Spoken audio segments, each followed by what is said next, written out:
Amahoro y'Imana kuri mwese mukomeje kudukurikirana aho muri hirya no hino mu gihugu ndetse n'abandi baherereye ku migabane itandukanye. Tuguhaye ikaze kandi mu kiganiro cyacu cy'uyu munsi nk'uko mumaje kubimenyera, njye Ndibyiringiro Octave. Ikiganiro ni Creation Speaks, kimwe mu biganiro tugenda tubagezaho hano ku mateka na Bibiliya. Mu kiganiro Creation Speaks ducukumbura ukuri ku iremwa ry'ibintu byose nuko bigaragaza ko hari uwabiremye. Iki ni ikiganiro gihuza siyansi, imyemerere n'amateka mu buryo bwimbitse kandi busobanutse mu gushaka ukuri ku bijyanye n'iremwa n'inkomoko y'ubuzima. Benshi muri twe mu buzima bwa buri munsi dutembera mu isi yuzuye ibitangaza, ubunini bw'ikirere, ibara ry'izuba rirenga, uburyo inyoni ziguruka, uko umubiri w'umuntu wubatse. Ibi byose bisa naho bivuga ibintu birenze iby'amaso yacu abona. Ese ibi byose byabayeho kubw'impanuka cyangwa hari uwagennye buri kantu, aho ishusho n'intego buri kimwe? Muri iki kiganiro cyacu tugiye gucukumbura kimwe mu kibazo kibazwa na bamwe kigira kiti: ese koko twakomotse ku nyamaswa nk'uko ihame ry'ihindagurika ribivuga, cyangwa hari umuremyi waduhaye ishusho, ubwenge n'ubuzima bufite intego n'icyerekezo? Impaka hagati y'iremwa n'ihindagurika zimaze imyaka myinshi zihuza abahanga, abanyamadini ndetse n'abashakashatsi. Ariko se ibinyabuzima ubwabyo, kugenda kwabyo, imiterere yabyo, ubusabane bifitanye, ntibihagije ngo byivugire ko bifite umuremyi? Dufite ibisubizo tugomba kwitegereza neza. Muri iki kiganiro tugiye kurebera hamwe uko abemera iremwa babona inkomoko y'ubuzima nk'igihamya cy'Imana iri hejuru y'ibyo yaremye, uko abashyigikiye ihindagurika basobanura ubuzima nk'urugendo rw'impinduka zatewe n'amahitamo karemano, impamvu ibi bitekerezo bihuriye ku bushakashatsi ariko bigatandukanywa n'ubusobanuro bitanga ku muntu, ubuzima n'intego yabwo. Ndetse turanareba uwari Charles Darwin n'uruhare yagize mu guhindura uko isi ibona inkomoko y'ubuzima. Nkwibutse ko niba utarakanda subscribe, bigukundiye wayikora kugira ngo ubashe kujya ukurikirana ibiganiro byacu mu ba mbere. Ushobora kandi no kudusangiza igitekerezo cyawe, ndetse byagukundira ukohereza ubutumwa inshuti n'abavandimwe. Nkwibutse ko kandi iki kiganiro ushobora kugikurikirana ku zindi platform nka Spotify, Apple Podcast ndetse n'ahandi. Niba ari bwo bwa mbere ugitangira kubana natwe, nizere ko uzanogerwa na gahunda tubagezaho umunsi ku wundi.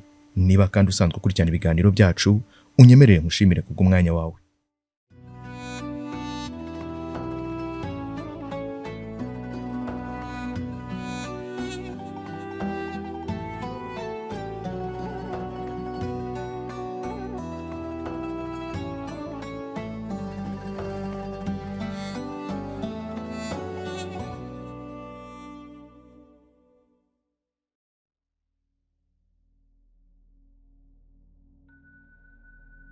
Impaka hagati y'iremwa n'ihindagurika ni zimwe mu zikomeje kumara igihe kinini kandi zikomeye mu bitekerezo by'abantu.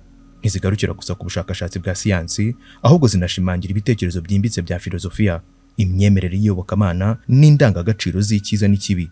Iki kiganiro turareberamo ibintu bitandukanye, byose bigamije kutugeza ku kumva inkomoko y'ubuzima ku isi n'uburyo ubwoko butandukanye bw'ibinyabuzima bwagiye buhinduka kugeza ubu. Reka duhere ku gice cy'abantu bemera iremwa uko babibona. Abemera iremwa bavuga ko iremwa mu buryo bwagutse ari ukwemera ku isi n'ibirimo byose, harimo n'ibinyabuzima byaremwe n'Imana cyangwa umuremyi w'ikirenga.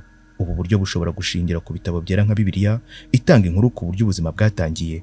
Abemera iremwa kandi bavuga ko ubuzima bufite igishushanyo cyabugenewe, bakemeza ko uburyo ibinyabuzima byubatsemo nuko bigenda bikorana neza bidashobora kuba byaratewe n'impanuka cyangwa n'impinduka z'akajagari. Abemera iremwa nanone bemeza ko hari amoko atandukanye y'iremwa. Harimo abemera ko isi ifite imyaka mike cyane, n'abandi bagerageza guhuza imyemerere ya gikristo n'ihame ry'ihindagurika. Abashyigikiye iremwa bashyira imbere ukwemera, intego y'Imana mu buzima n'indangagaciro zishingiye ku kuri no ku bugingo. Kenshi banenga ihindagurika bavuga ko rishingiye ku bitekerezo byo kutagira intego no kudaha agaciro ubuzima. Basaba ko imyigishirize y'amashuri yajyamo ibisobanuro by'impande zombi ku bijyanye n'inkomoko y'ubuzima. Ku rundi ruhande, ihame ry'ihindagurika ryatangijwe cyane na Charles Darwin, rikomezwa no gukorerwa ubushakashatsi bwa siyansi. Ryemeza ko ubuzima ku isi bwagiye butera imbere mu gihe cy'imyaka miliyari nyinshi, biciye mu buryo karemano nk'amahitamo nyayo, impinduka mu turemangingo n'iyangirika cyangwa impinduka zitunguranye. Ihame ry'ihindagurika rishyigikirwa n'ibimenyetso byinshi byavuye mu mashami atandukanye ya siyansi, harimo nk'ishami ry'ubuvumbuzi bw'amabuye ya kera, ishami ry'ubuvumbuzi bw'imiterere y'uturemangingo, ishami ry'ubumenyi bw'inkomoko y'abantu n'ayandi mashami atandukanye. Ibiranga amoko atandukanye y'ibinyabuzima, isano riri hagati y'uturemangingo twabyo n'imyitwarire yihariye tubona uyu munsi, byose bishimangira ihindagurika nk'uburyo butanga ibisobanuro ku bwoko butandukanye bw'ibinyabuzima. Charles Darwin washyize iri hame ku mugaragaro n'abandi bahanga mu by'ihindagurika bavuga ko nta mpamvu yo kwemera ko hari umuremyi ufite ubumenyi ndengakamere, kuko byose bishobora gusobanurwa n'uburyo ibinyabuzima byahanganye n'ibidukikije mu buryo bw'igihe kirekire. Ushobora kwibaza uti, ariko ubundi uyu mugabo Charles Darwin yari muntu ki kandi yakoraga iki? Charles Darwin ni umwe mu bantu bagize uruhare rukomeye mu guhindura uko twumva inkomoko y'ubuzima. Yavukiye mu Bwongereza tariki ya 12 Gashyantare mu mwaka w'1809 mu muryango ukomeye w'abahanga n'abanyabwenge. Papa we Robert Darwin yari umuganga wari uzwi cyane mu gihe cye, naho sekuru Erasmus Darwin yari umuganga, umusizi kandi akaba umwe mu banyabwenge ba mbere batangiye gutekereza ku bijyanye n'ihindagurika ry'ibinyabuzima. Charles Darwin mu bwana bwe yakundaga ibinyabuzima cyane cyane nk'inyoni, ibimera ndetse n'udukoko duto. Yari afite amatsiko by'umwihariko ku mikorere y'ibinyabuzima n'uburyo bibayeho. Nubwo yoherejwe kwiga ubuvuzi muri kaminuza ya Edinburgh, ntiyabukomeje kuko atabukundaga, ahubwo yakomeje kwitabira amasomo y'ibinyabuzima no kubikusanya bikoraho ubushakashatsi. Yaje gukomereza amasomo ye muri Cambridge, maze ubwo yiteguraga kuba pasiteri mu itorero rya Anglikani, aho niho yatangiye kujya mu itsinda ry'abashakashatsi batandukanye, ahura n'abarimu bamushishikariza gukora ubushakashatsi ku binyabuzima. Aho ahuriye n'abandi bantu bakunda ibinyabuzima, byatangiye kubumbatira impano ye ya nyayo. Mu mwaka w'1831, ku myaka 22 gusa, Darwin yahawe amahirwe yo kujya mu rugendo rwo mu nyanja rwafashe imyaka 5 mu bwato bw'Ubwongereza bwitwa HMS Beagle. Bwari ubwato bw'ingabo z'amazi z'Ubwongereza Royal Navy, bwubatswe mu 1820. Bwari ubwo mu bwoko bwitwa bridge sloop, bukaba bwarakoreshwaga mu bikorwa bitandukanye birimo ubushakashatsi bwo gupima inkombe z'inyanja, kurinda ubusugire bw'amazi ya Commonwealth ndetse n'ubushakashatsi mu bice bitaravumburwa neza. Ikindi kandi ubwato bwo mu bwoko bwa bridge sloop buzwiho kuba ari ubwato buto kandi bworoshye kuyobora, bwakoreshwaga ku rugamba ndetse no mu butasi.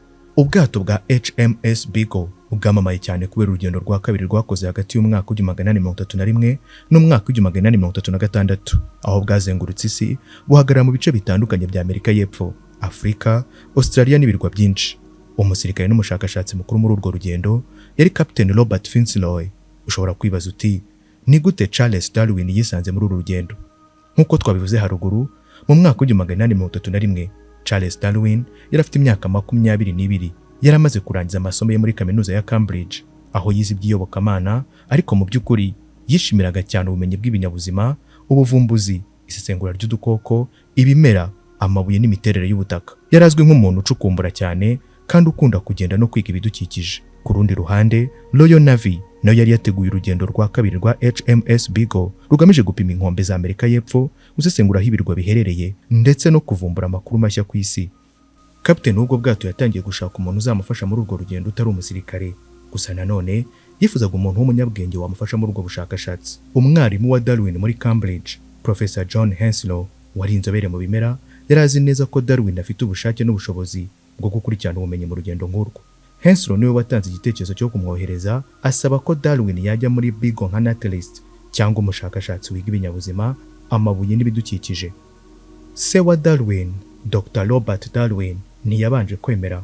Yabonaga ko urugendo rwari rurerure kandi ruteje akaga.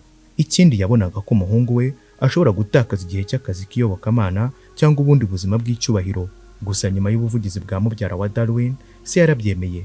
Nguko uko mu Kuboza mu mwaka w'1831 Charles Darwin yinjiye muri HMS Beagle nk'umushakashatsi utishyurwa na leta, ariko ufite uruhushya rwo gukusanya ibimera n'inyamaswa, gukora ubushakashatsi ku miterere y'isi no kwandika ibyo abonye byose.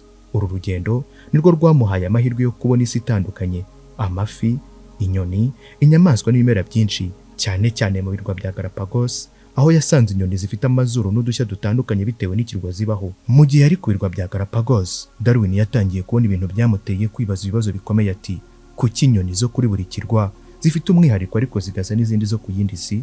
Kuki ibikoko nk'utunyamasyo twaho tumeze nk'aho duhindutse bijyanye n'ibidukikije byaho? Ibibazo byamuteye gutekereza ko ibinyabuzima bihinduka uko ibihe bihita, ibidukikije bikagira uruhare mu kugenda ibinyabuzima biramba cyangwa se bipfa. Ikindi kandi yakomeje kwibaza ukuntu imwe mu binyabuzima bifite ubushobozi bwo guhindagurika kugira ngo bibashe kubaho neza aho biri. Yafashe imyaka myinshi atanga ibitekerezo, atanga ibimenyetso ndetse anandika ibitekerezo bye. Mu mwaka w'1859 yasohoye igitabo cyamuhinduye ikirangirire, On the Origin of Species, cyangwa inkomoko y'ubwoko bw'ibinyabuzima. Darwin ntiyari wenyine mu bitekerezo nk'ibi. Hari abandi nka Jean Baptiste Lamarck watekerezaga ko ibinyabuzima bihindura imiterere yabyo kugira ngo bihangane n'ibidukikije, ndetse n'undi witwa Thomas Malthus. Iryo tegeko ry'ihindagurika ryahungabanyije byinshi, cyane cyane ryarwanyije uburyo Bibiliya yageragezaga gusobanura ko Imana yaremwe buri kinyabuzima uko kiri. ryarwanyije kandi igitekerezo ko umuntu yari igihangano cyihariye kitavuka mu bindi biremwa.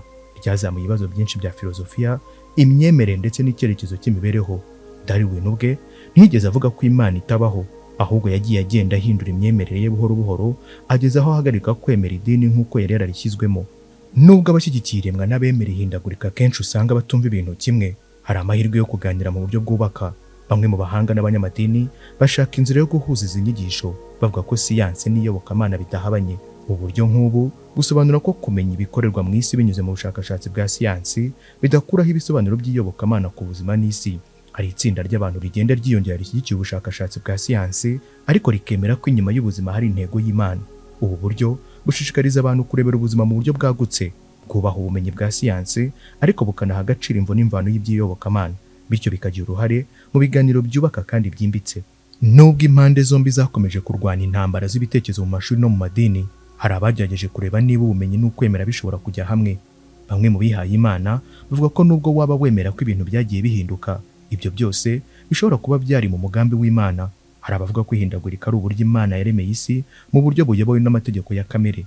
Mu by'ukuri, impaka zihindagurika n'iremwa ntabwo ari ukurwana, ahubwo ni igisobanuro kirekire cy'uburyo abantu bashaka kumenya inkomoko yabo n'impamvu babayeho. Charles Darwin yakoze ubushakashatsi bwashingiye ku bimenyetso, ariko ntabwo byakuyeho ubushishozi bw'abantu bemera ko hariho Umuremyi. Charles Darwin kandi yapfuye ku itariki ya 19 Mata mu mwaka w'1882 afite imyaka 73. Ahambwa mu cyubahiro cyinshi mu rusengero rwa Westminster Abbey i Londres, hafi y'ahashyinguye Sir Isaac Newton. Ibi byerekana ukuntu igihugu cyamwemeye nk'umwe mu bahinduye isi. Darwin yasize ihame rya siyansi rihamye kandi rishyigikiwe n'ibimenyetso byinshi, nk'inkomoko y'ubumenyi bushingiye ku buhanga bw'uturemangingo n'ubwenge bw'uduce dutoya tugena imiterere n'amateka y'ubuzima. Yagize uruhare rukomeye mu gushimangira ko ubuzima buhinduka, ibinyabuzima bito n'ibinini byose bikaba bifitanye isano. Nibidukundira mu kiganiro kindi cyitwa The Profile, dushobora kuzabategurira ibigendanye n'ubuzima bwe muri rusange n'uko yaje kugira uruhare mu mateka y'isi. Nkwibutse ko ikiganiro Creation Speaks ari ikiganiro kigamije kurebera hamwe ibibazo by'ingirakamaro abantu bibaza ku byerekeranye ubumenyi, amateka n'inyigisho z'iyobokamana. Creation Speaks igamije guhuza ibyo bice bitandukanye bigaragara ko binyuranye, ariko dushyira imbere ubushishozi n'isesengura rishingiye ku bimenyetso bifatika. Mwakoze kubana natwe, eri byiringiro Octave. Ikiganiro ni Creation Speaks. Shalom, shalom.